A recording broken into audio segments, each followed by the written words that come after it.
Greetings from this beautiful island of Malta in the Mediterranean. And today our topic is Opportunity Knocks. My name is Merle Whale and I am with Malta Lifestyle. And I'm very pleased that our host ARQ Director, Mr. David Borge, is with us. David is the co-founder and director of ARQ. He's a chartered accountant, approved license holder of the programs that are going to be mentioned, and has had extensive experience with dealing with different people from around the world in handling their tax, company structures, as well as residency programs, wealth management. We will be going through later on during the program.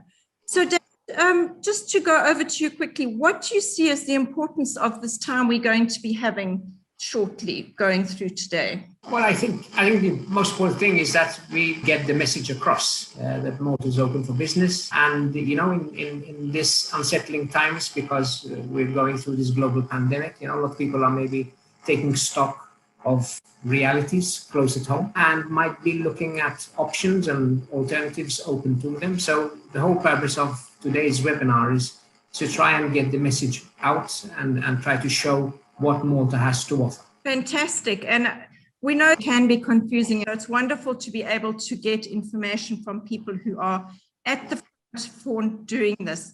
So during this presentation, we'll have a couple of slides. We will be doing a question and answer session afterwards. So please, at any stage, if you've got any question, pop it in on the chat box. And for those of you who participate right until the end of the program, you will be able to be given information on how to book your own consultation. So David, you mentioned the world is in a difficult position. There's lots of things going on.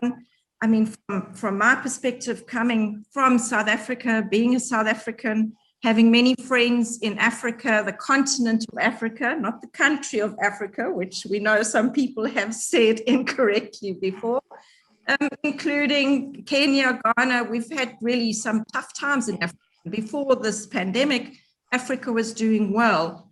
So now we're looking at the opportunities going ahead. What would be your first bit of advice to people as we start embarking on this journey? It's a very hard decision that one needs to take to leave his motherland and emigrate or move to another country, leaving behind family ties, business ties. So it's not a decision that can be taken lightly or should be taken lightly. However, I think that because of the current pandemic, a lot of people have had time to think clearly about things that maybe you wouldn't really give much time to. And that looks at the future in my country. Am I safe in my country? Are the health systems robust enough? Is this the lifestyle that I want for myself and for my children? Is there anything better out there? So again, I'm not saying that Malta is a one-size-fits-all and Malta will be a solution for everyone or meet everyone's needs or requirements. But it is an option. It is an alternative. So I think this would be, one of the best pieces of advice that anyone can give: to think clearly, think hard, think well, and have all the information open to you, available to you, so that you can make the right decision, hopefully. But at least you can make an informed decision. Absolutely. I think that is the most important thing. And looking at the status quo now in the whole world, you know, David mentioned the pandemic. We're looking at unprecedented changes. You know, I remember our grandparents saying, oh gosh, things are changing so much, but things are changing so much. And that's the only thing we can be sure of. The only constant in life is change. So really it's up to one following the trends, looking at making the trends and being shift makers. Reminded of a quote by Henry Ford that said, chop your own wood and it will warm you twice. So really it's about going forward now and making a decision on how to do this. I'm going to share with you a part of my journey to give you some perspective on what it is that one has to go through. And migration is not an unusual thing. If we look at how the world has been formed, immigrants arriving in America, the Chinese arriving in South Africa, and the Portuguese, everybody. I myself had to make these same decisions. I come from a South African family. I'm born and bred Afrikaner, family names such as Kruger, Botha, Bayers. I mean, you couldn't get more Afrikaans than that.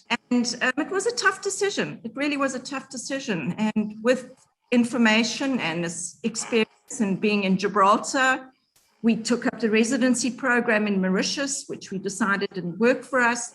We ourselves investigated Cyprus, Portugal, etc. But for 10 years, I can say I'm happily settled down, and Malta is my home.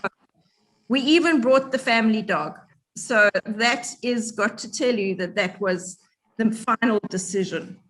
But having said that, David, if we look at Malta's history, I mean, Malta seems to have for a long time been involved in different foreign aspects that have brought different cultures to Malta. What would you think are the highlights? Well, for such a small country, Malta has an amazing history and a huge wealth of cultural history, architectural legacy. So it's a small island right in the middle of the Mediterranean, almost equidistant from Southern Europe and Northern Africa. And it has always been strategically important. Malta has the oldest known freestanding structures in the world, predating Stonehenge, and has a history of welcoming people, some maybe not with open arms. But I think one of the biggest acts was to welcome St. Paul when he was shipwrecked off the coast of Malta. And this is what gave rise to the introduction of Christianity in Malta. I think one of the next biggest historical factors is the Knights of St. John, or Knights of Malta, as they are known more popularly, who is a small contingent of knights and some local militia managed to beat the mighty Ottoman Empire in the 15th century. There was a brief interlude where Malta was under French occupation when Napoleon was on his quest to conquer the known world at the time. And then came 200 years of British rule, which again is probably synonymous with some of you people who are joining us on this webinar. South Africa, also part of the Commonwealth, and most African countries as well. And that leads us nicely to a modern Malta, where we have seen an evolution in our economic history. So from an economic history which was purely dependent on British military, Malta was used as a base. So that was where we derived most of our economic wealth at the time. Literally from renting the country or renting parts of the country to the British Armed Forces. A transition towards a more modern, vibrant and diversified economy that we have today. So Malta is an independent country, it's a republic, also a member of the European Union, the smallest member. Economically, it is a robust country. We've weathered, very good at weathering major global crises. Like the 2008 financial crash, where Malta was relatively unscathed. We didn't lose any banking, and we weathered through difficult times, but came out of that very strongly. The expectation is also that Malta develops very quickly in a post-COVID environment. A small country, population of 450,000. On top of that, there's probably a few, close to 100,000 expats who are living and working in Malta. Politically stable, two major parties, a democratic system with an election which is held every 4 years. Malta is also an archipelago with 3 islands, Malta being the largest island, and then second largest would be Gozo, and the small island which sits right in between Gozo and Malta, which is Comino. Yes, of course. And I mean, it's interesting when you say that it's such a small island, people say, but you know, what do you do there? You can't, there's just nothing to do. But having said that, Malta is award winning. I mean, it's the only country in the world to have ever won the George Cross Award. And as you mentioned, the influence of Malta, the historic thing, the one thing that I've always really appreciated about the Maltese is your stoicism. And in many ways, it's very similar to South Africa, other people who've had to come from different parts of the world, that you're brave, you're helpful, friendly. And I mean, it wasn't the nurse of the Mediterranean for nothing for so many years. As the unsinkable aircraft carrier, you know. Unsinkable. And of course, it's, you know, the safest country in Europe. International Living won so many awards in terms of being happy, constantly maintaining its credit rating, which is quite remarkable, the size of the country. And of course, it doesn't have any natural resources. So it has to look at its financial aspects, which maybe just give us an overview on the financial side of things. Sure, but I think you described the island and this population using the right word, stoicism. I think, being an island, we've always had to live with our wits, a country which has no, as you said, natural resources apart from its human capital. So we've always had to live by thinking outside the box. So Malta has diversified its economy. It was totally reliant on the leisure sector, on tourism. Malta is a tourism hotspot because of its lovely beaches and clear Mediterranean Sea. Over the years, we realized that because of certain events that were happening in the Mediterranean region at the time, we realized that relying solely on tourism was not enough. And as a country, we could do more. And this is where we launched Malta as a financial services center. And this is one of the major pillars of the Maltese economy.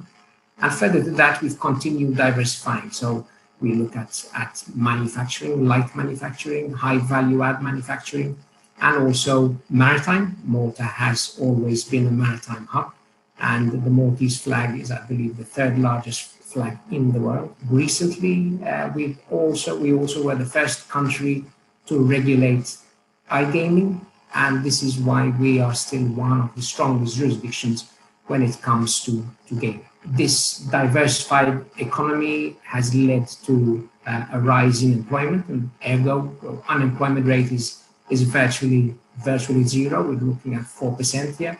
That's really scary, that unemployment rate being under 4%. I think many of us would love to be in that position. And even through COVID, one notices, I was very impressed at how the industries reapplied their staff. For example, the hotel industry then applied their staff to the hospitality industry. So once again, bringing forward Malta's ability to adapt, to be nimble, to take care of what has to be, what has to be important and focused on. And yeah, David, so then if there is such unemployment and there's such an amazing economy, how does one do business in Malta? We've heard it's easy. Tell us about it. Well, yes, it is. I think one of the legacy of the British was that we have adopted their commercial code. So any commercial legislation is based on UK Anglo-Saxon principles. So it just makes it very easy, relatively straightforward, and it also makes the public administration of our commercial sector fairly straightforward as well. Setting up a company is again a very simple process. We, of course, are fully subscribed to high standards of due diligence. So it is important to understand the person behind any business in Malta. We need to also understand how they derive their wealth and what their objectives are in setting up a business in Malta, and also what substance they plan to have in Malta, a very predominant word in our vocabulary. Malta is also, as we were mentioning before, its size makes it, and its compactness makes it very nimble to react to market forces. Also, it's very simple process to go from an idea to enacting relevant legal framework. This is the success story that I've just mentioned before, which is in the gaming sector. We saw an opportunity, we went for it, we designed a robust framework and kept on improving that as the years went by, and we learned more through our experience and also through interaction with the operators themselves. And this is again a very important facet of how Malta has been successful and remains successful, in that there is dialogue and there is exchange of ideas between the operators who are at the forefront of pushing forward specific industry sectors and the people who are there to regulate. And this is also something that we are also experiencing in today's webinar, where we're seeing the CEO of the Residency Malta Agency, who is also explaining the interaction between us as licensed agents and representatives of these programs with the respective regulatory authorities that are designed and developed to control and manage and administer. We look at some other facets of Malta. Why is Malta relevant? Although tax is a subject that many people do not want to discuss. When you are going to consider moving from one country to the next, I think it's very important that you understand the tax regime that you will fall under. And in the case of people who are switching from one country to the next, I think we've tried to encapsulate some of the more salient features here that might be of interest. For example, inheritance tax. Malta does not impose an inheritance tax. It only imposes a stamp duty on transfer of removable property held in Malta. So assets held outside Malta will fall out of scope. Taxation of capital gains. Once again, Malta has imposed its right to tax capital gains arising in Malta. However, for persons who are resident but not domiciled in Malta, capital gains arising to them overseas are exempt from Maltese tax, even if they are remitted to Malta. As we speak, there are no exit taxes, and to our knowledge, none are planned at the moment. Succession planning. Malta is an ideal location for persons who have accumulated wealth and maybe have built businesses and need to think how they can pass them on to the next generation. So the use of trusts and foundations, again, the reliance on Anglo-Saxon legislation and case history, which gives us a lot of experience in managing and in also resolving disputes that might arise out of management of a trust or foundation. Another option is a family office type structures. So again, we look at people who have accumulated wealth and who want to pass on or preserve their hard-earned assets. And this is where we interact with wealth management offices. We have a number of established relations with wealth management companies within different parts of the world, particularly in Switzerland, where the interaction between us and them works very well and always to the best interest of our clients. Things that you mentioned in terms of wealth protection, family structures, etc. Obviously, everybody wants to know how to get access to it. And this is just a summary of really where we can. It depends on what your ancestry is, how many dependents, all of these different elements will come together in whether you can acquire residency, citizenship, how you set up your business. But ultimately, what is the difference between citizenship and residency? Good question. Well, of course, there are various programs which are designed specifically for people who wish to acquire residency, and programs for people who wish to acquire citizenship. I think being an accountant, I think that the biggest connection here is with how you are taxed. A residency, there are strong connotations to taxation, whilst citizenship means that you have acquired Maltese citizenship, which gives you rights to a Maltese passport, but does not necessarily mean that you are also to be considered a Maltese domicile. So again, without going into technicalities, which will be more focused on how people are taxed, I think that those would probably be the biggest differences between the two programs. So, various possibilities for residency and citizenship, and also for people who wish to make Malta the country where they retire. So, we've grouped up the programs under residency and citizenship. So the MPRP, which we will have the pleasure of having Mr. Charles Mitzi, who is the CEO of Residence Malta Agency, who will be going into more detail on this a few slides further down. And then we have the ESS program, which is Economically Self-Sufficient Program. This is more focused towards people who come from the EU, the EEA, or Swiss nationals. There's the GRP, which is the Global Residence Program, which is available for any person coming from any part of the world. The TRP, which is the Residence Program, which is again EU-facing, and retirement programs. So people can, as we said before, people can choose Malta as their retirement home, provided they meet certain parameters and can prove certain net worth. Then this is a program which might be of interest to them as well. Then, in conclusion, we have the citizenship program, the ESDI, a totally revamped program which was launched earlier this year, and which is a huge step forward from the previous program. So another new program launched earlier this year, in March to be precise, is the Malta Permanent Residency Program. And today we have the pleasure of having Mr. Charles Mitzi, who is the CEO of Residency Malta Agency, go into more detail on this specific program. Thank you, David. Thank you, everyone here with us today. I will have a presentation for you about the new program which David mentioned, which is the Malta Permanent Residence Program, which we have recently launched, started on the 29th of March, so it's still quite new. Obviously, the PRP, how we call it, is a continuation of the Malta Visa Residence Program, which was launched around 5 years ago. Obviously, we continued to build on the very good program that we have had in the past. And now we have a new program which we believe is more competitive and gives more value for money to our applicants. So let me share the presentation. So here is the presentation which we prepared for you about the Malta Permanent Residence Program.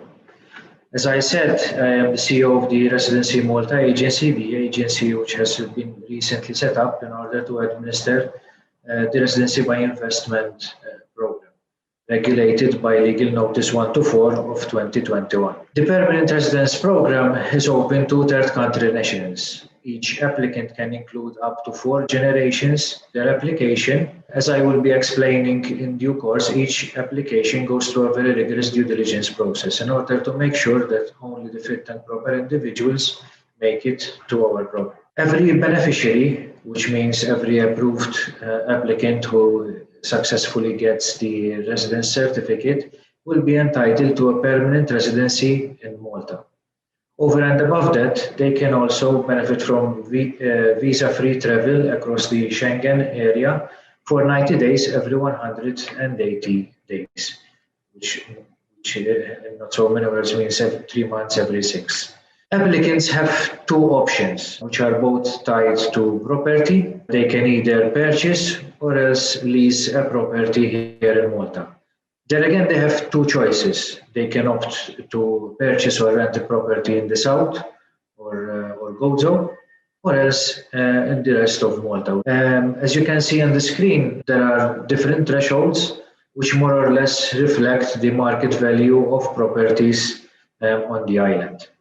The property has to be kept for a minimum of 5 years, following which they can sell the property, provide us with a residential address where they would be residing the years to come. Depending on the choice they make, whether they purchase a property or rent a property, there are different fees and contributions which one needs to make. So if an individual decides to purchase a property, they would need to make a contribution of 68,000 euros. If they decide to lease a property, the fee is a bit higher and goes up to 98,000 euros. Part of it is an administration fee, and the rest goes to government. Those funds would eventually be invested in the economy and in other community-related projects. Over and above those fees, any dependents would have to pay additional contributions. Go through into all the list, but it can be seen on the screen. So basically, they need to pay additional contributions if they would add their parents or grandparents or children or spouses. Over and above that, we have also introduced a donation of 2,000 euros, which will go to registered voluntary organizations here in Malta, in order to strengthen the ties with the local community. When it comes to the administration of the program, as you may know already, all applications have to go through a licensed agent. So each applicant would need to contact a licensed agent. There is a list available on the website, and submit their applications through them. So our main line of communication is through the agent of that particular applicant. Each application takes around 4 to 6 months in order to be processed. Obviously, it depends on the quality of that application. So the better the quality of the application, which means if they provide us with full details immediately on day one, and they reply to any possible questions one may have immediately, it will obviously take us much less to process. Recently, we have invested a lot in an application process and improving the operations from our side. And we have at the moment the average turnaround time is around 3 to 4 months, which is much better than it was around a year and a half. And very proud to say that we will keep on investing in our efficiency.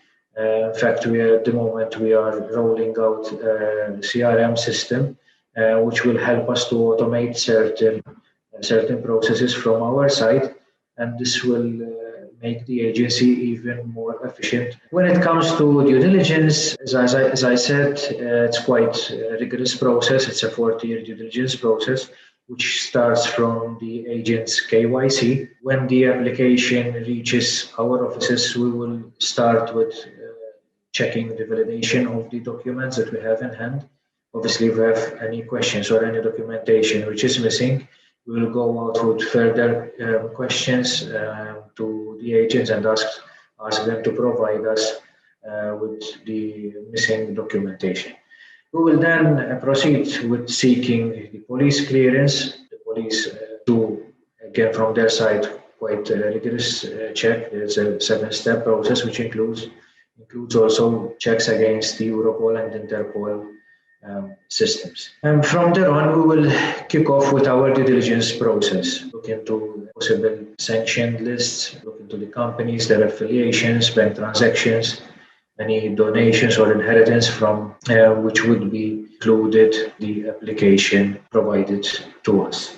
Then we will commission a background verification report from reputable international due diligence companies in order to build the whole picture of that particular family that would have applied for our program. The process then ends with the submission of a final report, which is compiled by our analysts. This report would be eventually reviewed by a board of approvals, an independent approvals board, who take the final decision on the application, whether the application is approved. Once the letter of approval in principle is issued, the applicant would have an 8-month period by when they would need to submit what we call the final proofs, which would include an insurance policy covering Malta, so that when eventually they come here to Malta and they need any health requirements, they have the insurance which eventually covers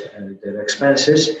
They would need obviously to pay the contributions and give us proof that they either purchased a property or rented a property according to the parameters established. Once the certificate is issued, we keep on monitoring each and every application in order to make sure that the applicants did not commit any possible crimes, so that if we eventually it was brought to our attention that any applicant committed any irregularities, we will investigate further, and if need be, we have the right to revoke any approved permits. So when it comes to the what we call sort of the program attractions, we firmly believe that the due diligence process which goes through makes our program quite robust one. It would be an added benefit to every family that eventually makes it to our program because they know that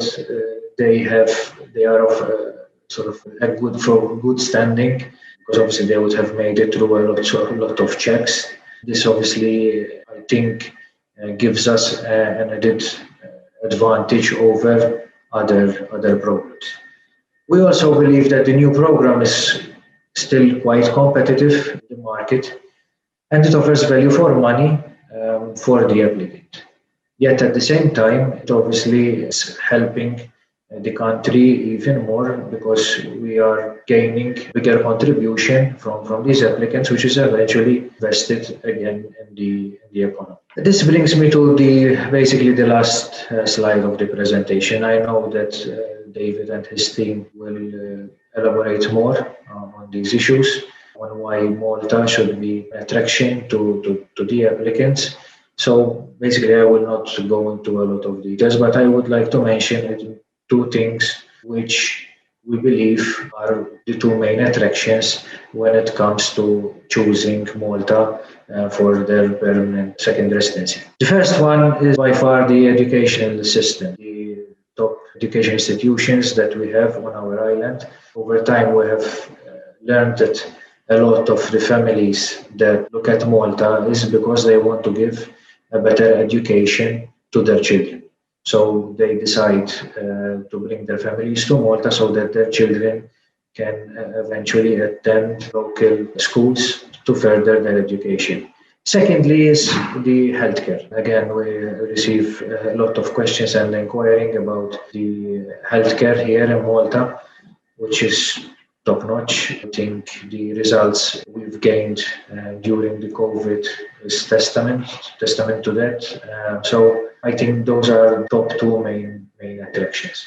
To conclude, basically, we would like to stress on the efficiency point of the efficiency from the agency. As I said already, the agency is putting a lot of effort when it comes to its operations, the efficiency, so as to give faster and quicker replies to our applicants, because I believe that is crucial. We have committed ourselves to give replies within a 4 to 6 month period, obviously depending on the quality of the application, because at times an application takes a bit longer because we do not have the full visibility of that particular application. But so far, I think we made great strides forward, and we managed to live up to our promise. We are giving replies much quicker within the time frames. And we will also commit ourselves to improve the standards and the integrity of the program. We have introduced a lot of standards and regulations in order to make sure that we will live up to the expectations. Obviously, we keep in regular contact with all the agents. This doesn't mean that we are trying to be difficult, but our aim is to work hand in hand with the agents in order to deliver a better product. Because obviously, if the agents are guided better from our side, they would be able to give a better services to their applicants. And at the end of the day, the applicant would be the one to gain from all this process. That brings me to the end of my presentation for today. Obviously, I will be more than happy if you have any questions which I can answer during this webinar. Thank you, Charles, for your valuable insight into the MPRP program. So, moving on, GRP, Global Residency Program, is a program which is available for third country nationals and their families, and it is based on a flat rate of tax set at 15% with a minimum tax capping. Conditions are pretty similar. So you must buy or rent qualifying property, and the minimum tax is set at 15,000 euros, and any remittances in excess of 100,000 euros are subject to further tax over and above the 15,000. Applicants must prove that they have suitable income to maintain themselves, and they must also hold comprehensive medical health insurance. Next is the Malta Retirement Program.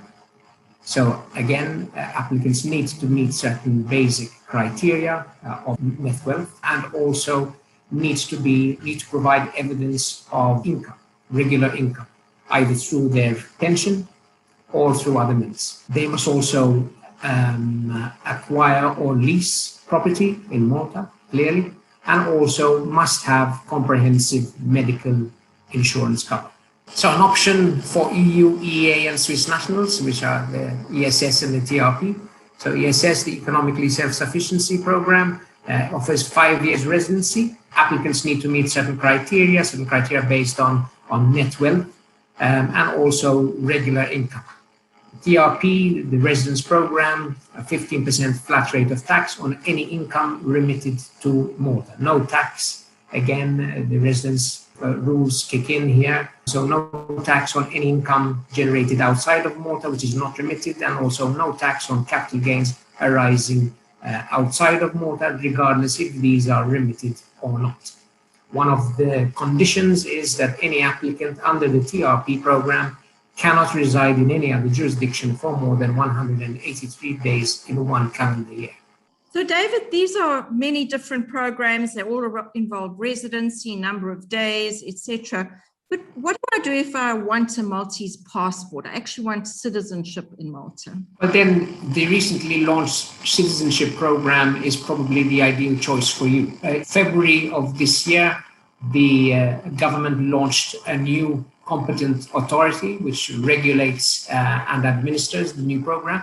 It's called ESDI, or Exceptional Services by Direct Investment. Basically, the process is also based on fit and proper criteria. So there is extensive due diligence that is performed initially by the agent, and then thereafter in a more comprehensive manner by the Community Agency. Malta's passport is a very powerful passport. It's been recently ranked as the 8th most powerful passport globally. And having a Maltese passport, of course, allows direct access to Schengen countries and also visa-free travel to 182 countries. There is two options. There's a fast-track option. So basically, you can apply and receive citizenship within 1 year of taking up residency in Malta. And then there's the normal program, which gives you citizenship after 3 years of residing in Malta. Total investment starts from 650,000 euros. And of course, there will be the usual obligations to either acquire or rent property in Malta with specific criteria that are set, especially if you acquire property in the south of Malta or in Gozo.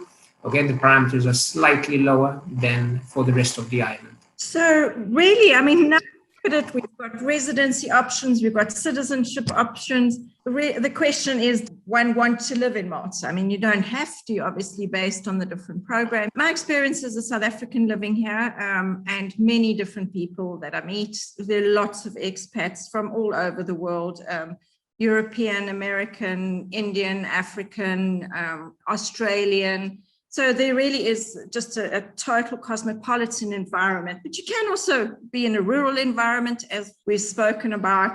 Healthcare, education is fantastic, great weather, not rainy and everything, but awesome weather, average temperature of 23 degrees, 300 days sunshine, lots of tourists coming and going. The costs of living are comparable to other EU countries. Community values are very strong, and there is freedom of religion, primarily Christian. Infrastructure, which is largely driven by the investments made through these different programs, is absolutely vital.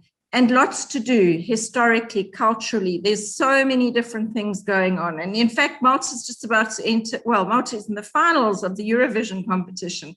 So we've got to have some good talent to know that there's good entertainment going on. So yes, we're kind of coming to the end of the program here now and looking at what are the options for you. And it probably is quite confusing, but really that's what we're here for. That's what David's team is there for. And my role is really to facilitate and to help find what's going to work for you. How do the different pieces fit together? And in the true sense of the word, a concierge, to help you put together the different programs in terms of finding the education, your lifestyle, and settling into this beautiful country. A lot has been mentioned about property. Just give a very quick overview, because property in Malta in itself is a major aspect. But as they say, build your house on a solid rock. And Malta is a solid rock as a very solid property investment. Besides the lifestyle in Malta, finding the correct accommodation is important, whether you're renting or whether you're purchasing. But from a point of view as the real estate industry is solid investment. And many people invest in Malta without residency. They see it as an acquisition in terms of their wealth. There's been a healthy capital growth. There's a good return on investment in the rental market. 80% of property is owned by Maltese nationals, which makes it a very strong market. Also, there's a very limited stock of high demand for rental properties, which, as we've realized in terms of residency, in terms of the business structures, people employing people to come to Malta. So rental properties is a very strong market. It is highly competitive, and there are a plethora of agents available, from franchises, family-owned businesses to individual one-on-ones. And likewise, the property market has undergone some changes in terms of making sure that they're accredited agents. So I do encourage you, when you deal with the property, as you'll speak to either ARQ or to myself, we'll make sure that you're matched with the right people for the right needs. Just to mention, there is no inheritance tax on property in Malta, but there is a stamp duty should the transfer be made from one person to another.